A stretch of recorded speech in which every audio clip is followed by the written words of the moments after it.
वह स्त्री सभी गोपियों से पूछने लगती है कि रे सखियों, यह पर्वत जिसने धारण किया है ये कौन है? सखियों ने कहा, अरे पगली, ये तो कन्हैया है, पूरा ब्रजमंडल इनका दीवाना है। सारे ब्रज में चारों तरफ बस कन्हैया ही कन्हैया होता रहता है। जो ही स्त्री ने कन्हैया को देखा, आहा महाराज मोहित हो गई, आकर्षित हो गई कन्हैया को देख करके। रे कितना सुंदर स्वरूप है, कितना प्यारा लग रहा है। और अपनी माँ को कोसने लगी कि रे माँ, जिस कन्हैया का सारा ब्रजमंडल दीवाना है, आपने मुझे मना कर दिया कि तुम उस कन्हैया को देखना भी नहीं। मैया, जब मेरा अगला जन्म होगा तो मैं किसी लाज शर्म को नहीं देखूंगी और मैं आपकी निष्ठा भक्ति करूंगी। और वही स्त्री अगले जन्म में मीरा कहलाई है। वही मीरा जिन्हें आपने पढ़ा होगा, सुना होगा, वही मीरा है। जब उन्हें अगला जन्म मिला वे कृष्ण की परम भक्त हुई है, जिन्होंने किसी लाज शर्म को ना देखकर कृष्ण की भक्ति को निभाया है। हमारे प्रभु ने गोवर्धन का पूजन किया। इंद्र ने खूब वर्षा की, सारा ब्रजमंडल डूब जाए। 7 दिनों तक वर्षा हुई और अपने गणों को भेजते हैं कि जाओ और जाकर के देखो ब्रजमंडल डूबा या नहीं। उनके गण ब्रजमंडल पर आते हैं तो क्या देखते हैं महाराज, ब्रजमंडल डूबा तो नहीं, परंतु ब्रजमंडल में धूल उड़ रही है। और जाकर के इंद्रदेव को बताते हैं कि रे प्रभु, ब्रजमंडल में 7 दिनों तक लगातार वर्षा हुई है, परंतु आज जब मैं गया तो ब्रजमंडल में धूल उड़ रही है। इंद्र ने सोचा, अरे ये कैसे हो सकता है? 7 दिनों तक वर्षा होने के बाद ब्रजमंडल में सूखा पड़ा है। जब उन्हें पता चलता है कि कृष्ण ने गोवर्धन पर्वत अपनी उंगली पर धारण किया और पूरे ब्रजमंडल की रक्षा की है, इंद्र ने स्वयं हमारे प्रभु श्री कृष्ण को प्रणाम किया है और उनका घमंड चूर चूर हो गया, उनका अहंकार नष्ट हो गया। जब प्रभु ने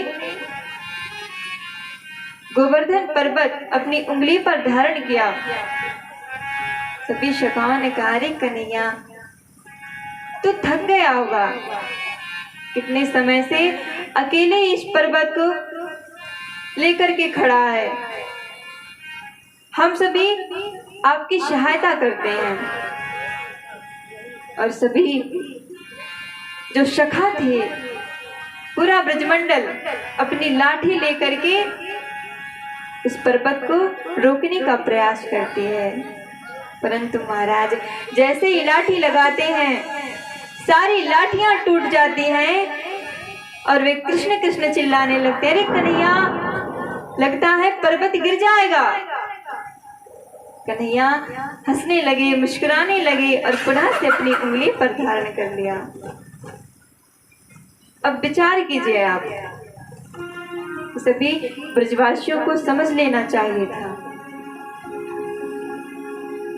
कितना छोटा सा बालक पूरा गोवर्धन पर्वत अपनी उंगली पर धारण किया है, तो ये कोई मामूली बालक नहीं है, परंतु हमारे प्रभु ने योग माया के द्वारा सभी ब्रजवासियों की जो बुद्धि थी उनकी बुद्धि में कभी आने ही नहीं दिया। ये सब विचार उन्हें आए ही नहीं। हमारे प्रभु ने सारे ब्रजमंडल की रक्षा की है। हमारे ठाकुर जी सभी गोपियों के संग, सभी ग्वाल बाल के संग यमुना जी पर जाते, खूब रास रचाते। प्रतिदिन सुबह निकल जाते और आते आते शाम हो जाती। गोधूली बेला में वे अपने महल वापस आते। भैया बाबा सभी खूब प्रसन्न रहते कि मेरा लाला पूरे ब्रजमंडल को, सभी ब्रजवासियों को दीवाना करके रखा है। और जो ब्रजवासी थे महाराज, आज के पड़ोसियों के जैसे नहीं थे। जैसे आजकल के पड़ोसी होते हैं कि कोई कमी हो जाएगी तो ताना मार देंगे, परंतु कोई अच्छाई होगी तो उसके बारे में आपसे कहेंगे भी नहीं कि अरे आपके यहाँ ये बहुत अच्छा है। यदि कोई कमी हो जाएगी तो तुरंत ही आकर के बोलेंगे अरे मेरे यहाँ तो ये है, आपके यहाँ तो है ही नहीं है। जो ब्रजवासी थे वो कन्हैया के साथ इतना प्रेम, इतना लगाव रखते थे महाराज कि कोई अपने पुत्र से भी ना रख पाता। जब कन्हैया से सभी तंग आ गए, एक दिन सभी ने सोचा कि कन्हैया को यहाँ से दूर भेज देते हैं। कन्हैया के कानों में जब यह बात पड़ती है तो ये विचार करते हैं अरे इन लोगों के भेजने से पहले हम खुद ही चले जाते हैं। वे रात्रि के समय में किसी से नहीं बताए, मैया से भी ना बताए, बाबा से भी ना बताए, और रात्रि में रथ पर बैठे और जाने लगे। तभी क्या देखते हैं, जैसे ही रथ पर बैठते हैं सारे ग्वाल बाल, सारी गोपियां आकर के सामने खड़े हो जाते हैं। अरे कन्हैया इतनी रात्रि के समय में कहाँ जा रहा है तू? कन्हैया कहते अरे गोपियों बड़ी परेशान हो गई हो तुम। मैंने सोचा कि आज मैं ब्रज छोड़कर चला जाऊंगा और कभी नहीं आऊंगा, क्योंकि मैं आप सभी को बहुत परेशान करता हूँ। गोपियों ने कहा अरे कन्हैया कैसी बात करता है तू? जो ये तेरी आदतें हैं ना, यही तो पूरे ब्रजमंडल को दीवाना करती हैं, और तू कहता है कि ब्रज छोड़ के चला जाऊंगा। कैसी बात करता है कन्हैया? यदि तू चला गया तो तेरे बिना हम रह पाएंगे? कन्हैया ने कहा गोपियों हमारे प्रभु तो है ही ऐसे। जैसे ही गोपियों ने कहा कन्हैया तो चला जाएगा तो हम कैसे रहेंगे, कन्हैया ने चिढ़ाना प्रारंभ कर दिया। अरे गोपियों ऐसे तो खूब कहती हो, मैया को भी जाके बताती हो कि तेरा लाला बड़ा परेशान करता है, और जब मैं कहीं जाने लगता हूँ तो कहती है तेरे बिना रह नहीं पाऊंगी। कैसा प्रेम है तुम्हारा? गोपियां कहती हैं कन्हैया यही तो प्रेम है। अब एक दिन सारी गोपियां यमुना जी में नहाने गई, स्नान करने गई। हमारे कन्हैया वहीं वृक्ष पर बैठे हुए थे। आज भी वह वृक्ष है जहां से कन्हैया ने सभी गोपियों के वस्त्र चोरी किए थे। हमारे प्रभु उसी वृक्ष पर बैठे हुए थे। जब सारी गोपियां यमुना जी में स्नान करने के लिए गई तो हमारे प्रभु ने उनके वस्त्र चोरी कर लिए। अब गोपियां नहाने के बाद जब यमुना जी से निकलने लगी तो उनके वस्त्र ही नहीं थे। अब गोपियों ने सोचा यह कार्य तो सिर्फ कन्हैया ही कर सकता है। कन्हैया के बिना और कौन करेगा। सभी ने कहा देखो कन्हैया, तुम जहां कहीं भी हो सामने आ जाओ। कन्हैया कहते हैं अरे तू आजा सामने, मैं क्यों आऊं, ढूंढ लो मुझे। गोपियों ने कहा कन्हैया पहले तो मेरे वस्त्र चोरी कर लिए और अब कहते हो कि मुझे ढूंढो, कैसी बात करते हो कन्हैया। और इस बार जाके मैया से बताऊंगी तो मैया तुझे नहीं छोड़ेगी। कन्हैया ने कहा रे वही पुरानी धमकी फिर से काहे दे रही हो। जैसे ही कोई कार्य करता हूं जाके मैया से बता दूंगा, मैया से बता दूंगी। अरे कोई नई धमकी ढूंढ लो। गोपियों ने कहा कन्हैया मैं तेरी आगे आग्रह कर रही हूँ। सभी ने हाथ जोड़ लिया कि कन्हैया मेरे वस्त्र दे दे। कन्हैया ने सभी के वस्त्र दे दिए। अरे गोपियों मैंने तो जन्मे से ले लिया है कि तुम सभी गोपियों को परेशान करूं, तुम्हारे साथ खेलूं, क्रीड़ा करूं। गोपियां भी प्रसन्न हो जाती हैं।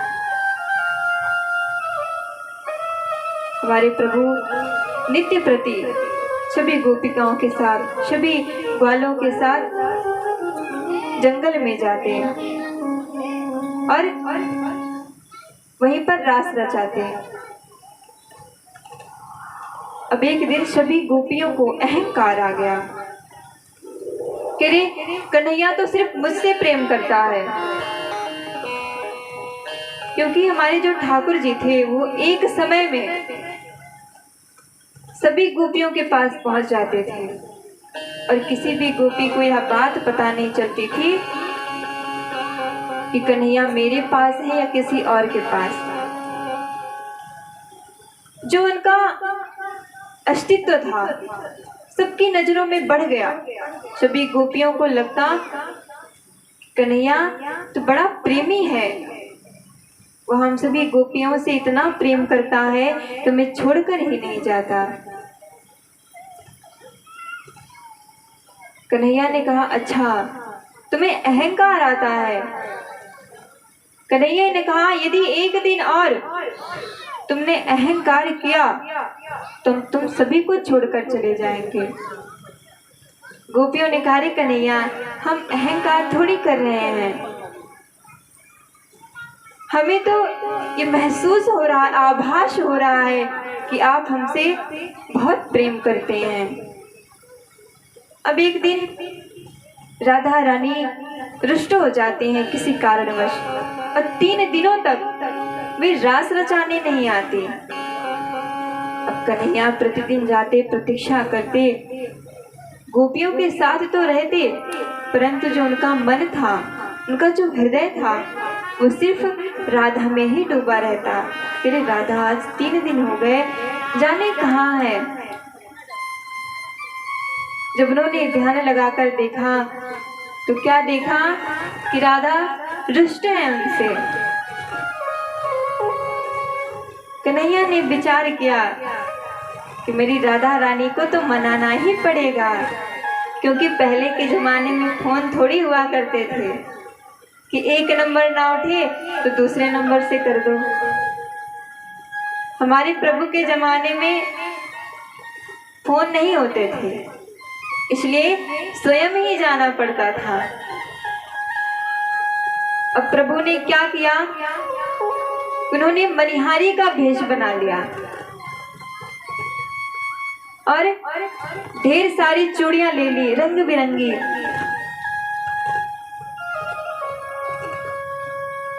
स्त्रियों के जैसे साड़ी पहन लिए, घूंघट डाल लिए और राधा रानी को मनाने निकल पड़े। आइए हम सभी भी ठाकुर जी के साथ राधा जी को मनाते हैं। सभी बहुत ही प्रेम भाव से गाएंगे। मनिहारी का भेष बनाया